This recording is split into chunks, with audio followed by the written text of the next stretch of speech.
So this lecture is about the third prose.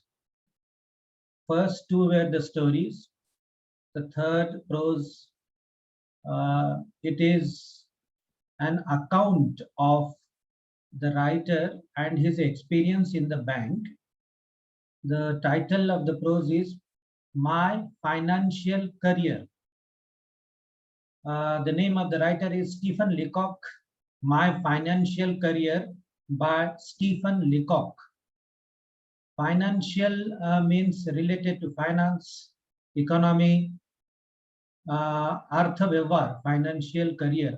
Financial, something financial means artha vyavharashi sambandhit, पैशाशी संबंधित, अर्थ व्यवहाराशी संबंधित. So Stephen Leacock, he born in 1869 and passed away in 1944. He was from Canada. Canada is a country, neighbor country of America, United States of America, and he is humorist. Stephen Leacock is a humorist. Humorist म्हणजे humor म्हणजे विनोद. Humorist म्हणजे विनोदपूर्ण शैलीत लिहिणारा किंवा बोलणारा, त्याला आपण humorist म्हणतो. Stephen Leacock was a Canadian humorist. He had a doctorate in political science and political economy, and he taught at McGill University till he retired in 1936.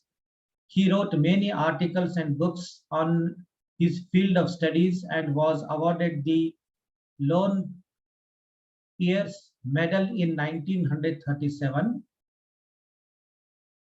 Stephen Leacock, however, is best known for his humorous writings, which made him very popular throughout the English-speaking world. Some of his best-known works are nonsense novels. It is published in 1911. Then Sunshine Sketches of a Little Town, published in 1912, and Arcadian Adventures with the Idle Rich, published in 1914. These are certain novels. Stephen Leacock हा एक विनोदपूर्ण शैलीत लिहिणारा लेखक आहे. He is from Canada. Canada या देशाचा तो आहे. And he did doctorate in political science, political economy. हे त्याचे विषय आहेत. त्यांनी डॉक्टरेट मिळवलेली आहे, PhD केली आहे मॅकगिल युनिव्हर्सिटी मध्ये, आणि मॅकगिल युनिव्हर्सिटी मध्ये त्यांनी शिकवण्याचं काम केलं आहे, शिक्षक राहिला तो. 1936 मध्ये तो रिटायर झाला.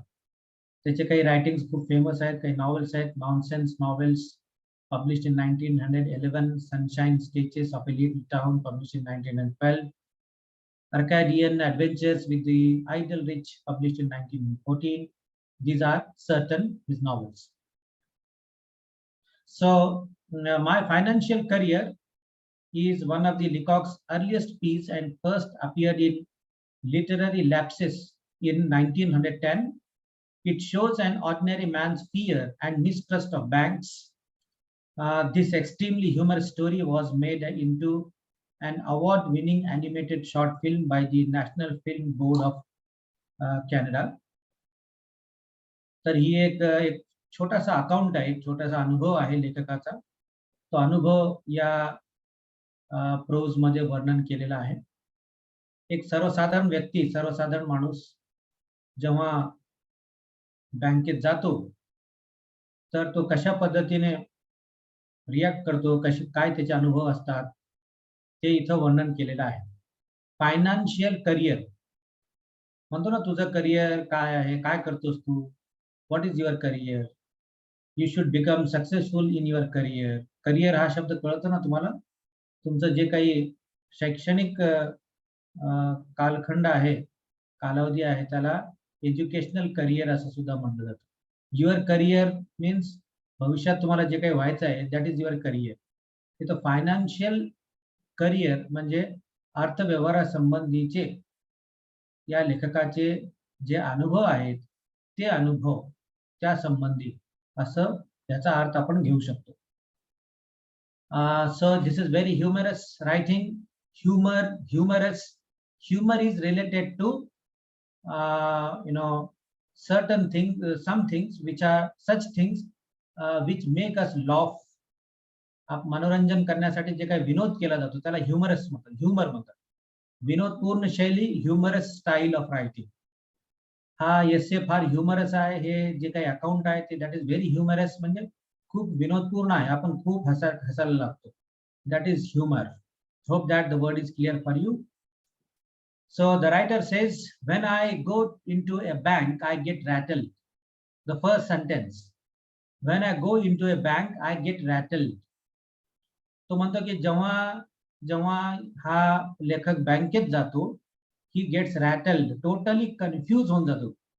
rattled, समजत नाही त्याला की काय करावं, काय करू नये, काय बोलावं, काय बोलू नये. he gets confused. जसं पहिल्यांदा आपण बँकेत गेलो आणि आपल्याला पैसे भरायचे असतील तर कोणतं स्लिप आपण भरावी, डेट कुठे लिहावे लागेल, रुपीज म्हणजे काय, सिग्नेचर, ॲड्रेस, हे सगळं काही आपल्याला नोट्स किती आहेत आपल्याकडे, कोणकोणत्या नोट्स आहेत, त्यांचे नंबर लिहिणे, एकूण अमाऊंट किती होतो ते लिहिणे वगैरे वगैरे. So this is very confusing actually. काही लोकांना सुरुवातीला जेव्हा बँकेत जातात तर फार कन्फ्यूज होतात. पण बँकेचे व्यवहार करणं सुद्धा तुम्ही शिकायला पाहिजे. whenever you get chance, you go to the bank. तुमचे आई वडील जर अनुपस्थित असतील वडील, तर वडिलांनी जे काही काम तुम्हाला सांगितलं ते काम तुम्ही बँकेत जाऊन करत जा, so that you can learn, जे तुम्हाला समजेल. बँकेत गेल्यानंतर जे स्लिप्स वगैरे व्यवस्थित वाचायला पाहिजे, आपण समजून घेतलं पाहिजे. That's very important. So the writer here says, whenever I go into a bank, I get rattled. मी फार कन्फ्यूज होऊन जातो जेव्हा जेव्हा बँकेत जातो. तर हा एकदा तो बँकेत असाच गेला आणि कसा कन्फ्यूज झाला त्याबद्दल सगळं काही इथं लिहिलेलं आहे या प्रोज मध्ये. The clerks rattle me, the wickets rattle me, the sight of the money rattles me, everything rattles me. That moment I cross the threshold of a bank and attempt to transact business there, I become an irresponsible idiot. So the writer says that whenever he crosses the threshold of the bank, threshold म्हणजे उंबरठा, जसं उंबरठा तो ओलांडतो आणि बँकेत entry करतो, सगळं काही confuse होऊन जातो. गेट्स रॅटल्ड, एकदम टोटली कन्फ्युजन. आणि जे क्लर्क आहे तिथं बसलेले त्यांना पाहून सुद्धा तो कन्फ्यूज होऊन जातो. जे विंडो आहे ते विंडोकडे पाहून सुद्धा कन्फ्यूज होऊन जातो. Everything he gets completely confused. आणि तो शेवटी असा लेखक लिहितो या पॅरेग्राफ मध्ये की I become an irresponsible idiot. Responsible म्हणजे जबाबदार, इररेस्पॉन्सिबल जबाबदार नसलेला.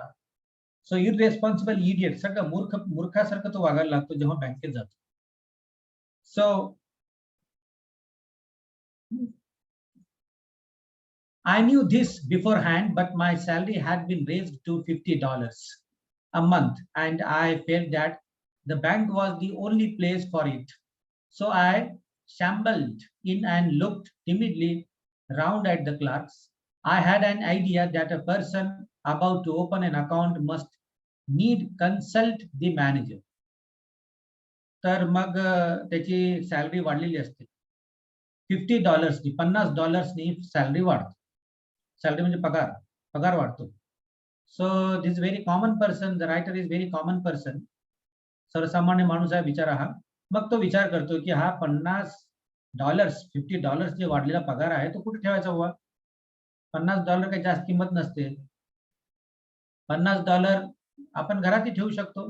पण हा काय विचार करतो की नाही, बँकेत जावं लागेल आपल्याला, आणि बँकेत गेल्यानंतर $50 बँकेमध्ये सेफ राहतील.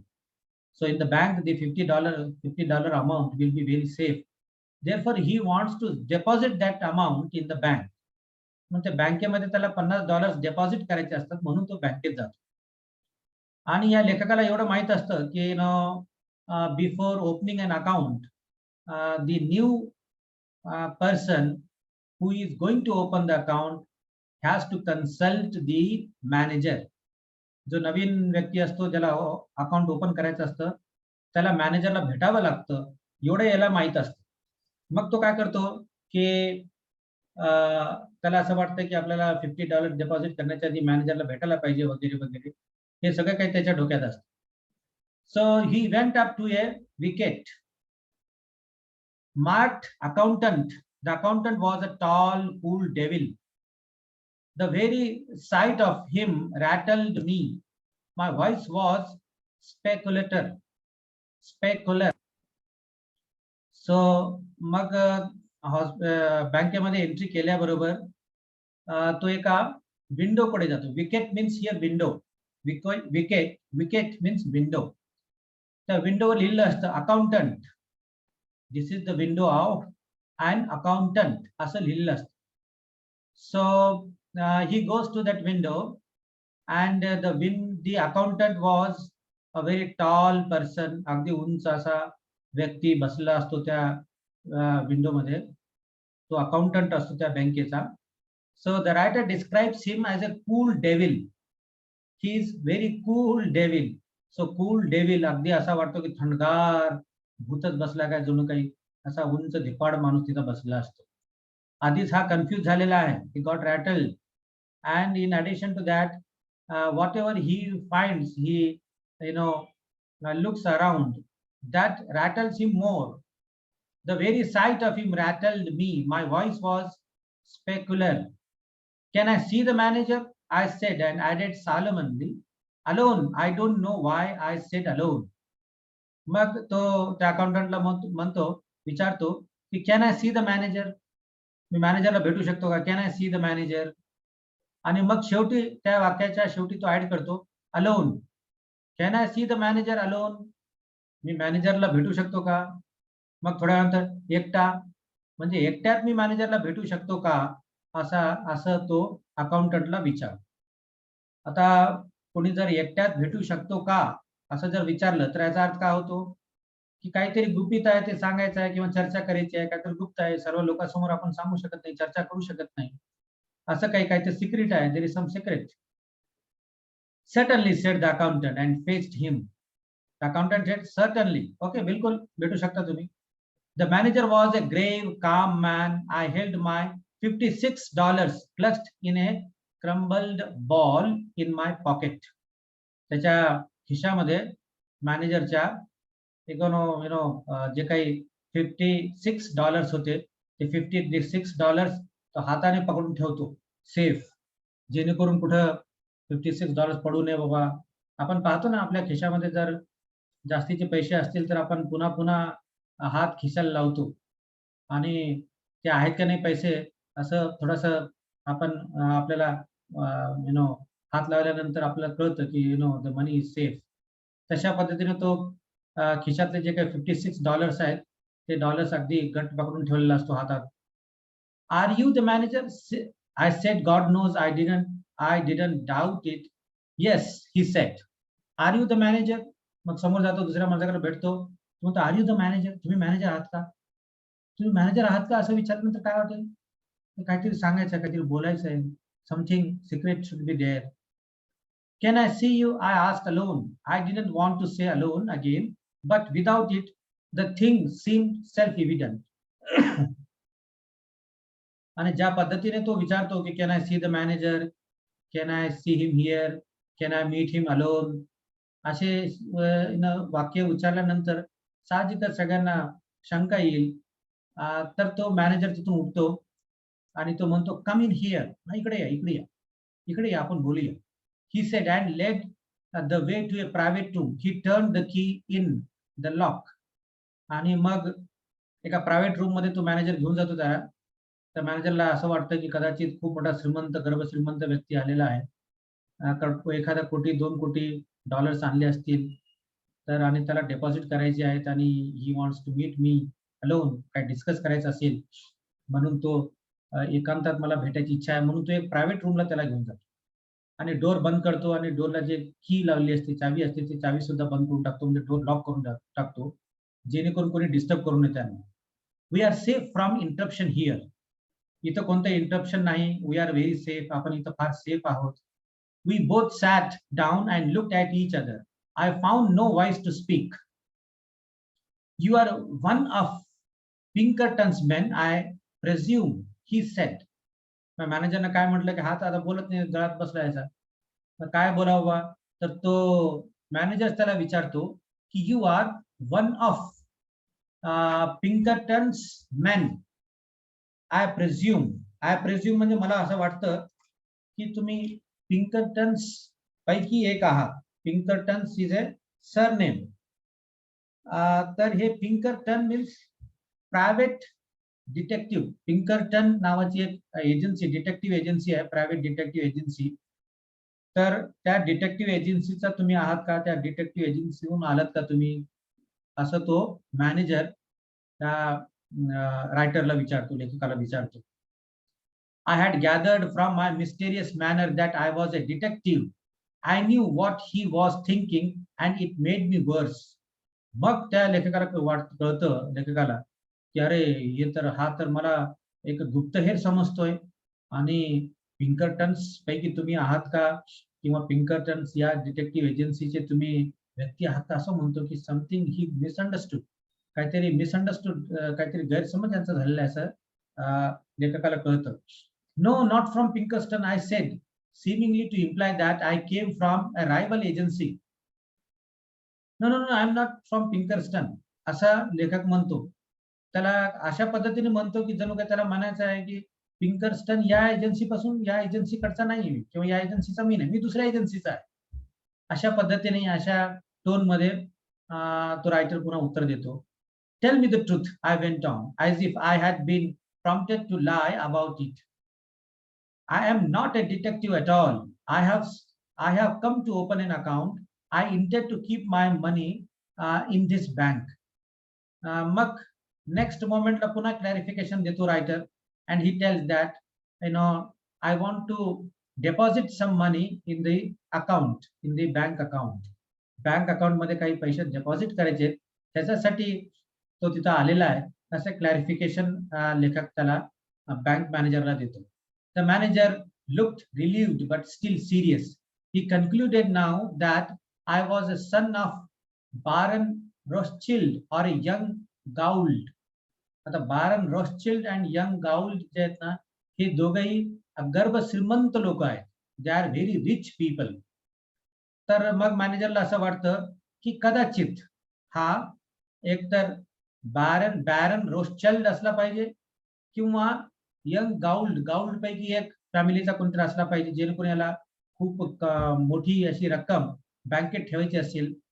So the manager says a large account I suppose. खूप मोठी रक्कम तुम्हाला ठेवायची आहे मला असं वाटतं बँकेत. So fairly large. What the writer says, he just has $56, and he says fairly large. I whispered, I propose to deposit $56 now and $50 a month regularly. मग तो काय म्हणतो, फेअरली लार्ज, एकदम मोठी रक्कम मला भरायची आहे बँकेमध्ये. आता सध्या मला $56, $56 बँकेत ठेवायचे आहेत आणि यानंतर $50 प्रत्येक महिने मी ठेवणार आहे, प्रत्येक महिन्यात $50 ठेवणार आहे, बँकेमध्ये डिपॉझिट करणार आहे. The manager got up and opened the door. He called to the accountant. तर मॅनेजर धाडकन उठतो त्या खुर्चीवरून आणि दरवाजा उघडतो आणि अकाउंटंटला बोलवतो. Accountant, come here. Mr. Montgomery, he said unkindly loud, this gentleman is opening an account. He will deposit $56. Good morning. तर मग तो अकाउंटंटला बोलून सांगतो की this gentleman, हे जे ग्रस्त आहेत यांना $56 ठेवायचे आहेत बँकेमध्ये, अकाउंट ओपन करायचं आहे, त्यांना फॉर्म वगैरे द्या भरायला. आय रोज. मग लेखक उठतो तिथून त्या रूम मधून आणि त्या अकाउंटंटच्या मागे जातो. A big iron door stood open at the side of the room. Good morning, I said and stepped into the safe. Come out, said the manager coldly and showed me the other way. आणि immediately दुसऱ्याच्याच room मध्ये तो जातो. लेखक त्याला सुधरत नाही काय करावं ते. मॅनेजर म्हणतो की बाहेर या आणि इकडं ज्या बाजूला उभे राहा. मग दुसऱ्या बाजूला त्याला दुसरा रस्ता दाखवतो. I went up to the accountant's wicket and poked the ball of money at him with a quick convulsive movement as if I were doing a conjuring tricks. Mug quickly the writer puts his hand into pocket and draws $56.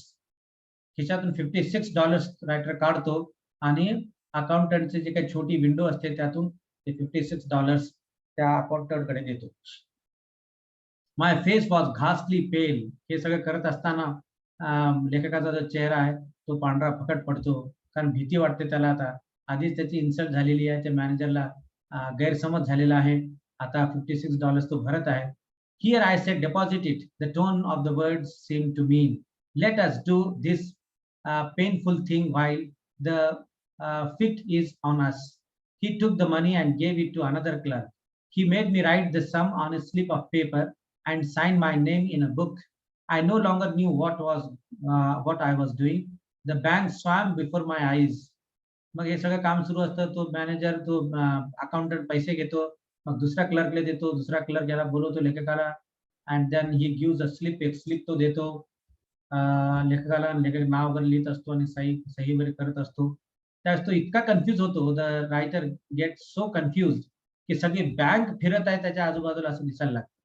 He made me write the sum on slip of paper and sign my name in a book. I no longer knew what I was doing. The bank swam before my eyes. Is it deposited? I asked in a hollow, vibrating voice. मग ते लेखक विचारतो, हा deposit झाले का पैसे सगळे, असं हळूच विचारतो लेखक. Yeah, it is, said the accountant. Accountant म्हणतो, हो, yeah, the amount is deposited. Then I want to draw a check. This is too much now. एक तर $56 आत्ताच डिपॉझिट केले, आत्ताच बँकेत ठेवले, आणि त्यानंतर रायटर म्हणतो डिपॉझिट झाल्यानंतर की मला थोडेसे पैसे त्याच्यातून काढून घ्यायचे आहे. Some amount I want to withdraw out of that account. Then I want to draw a check. My idea was to draw $6 of it for present use. Someone gave me a checkbook through a wicket, and someone else began telling me how to write it out.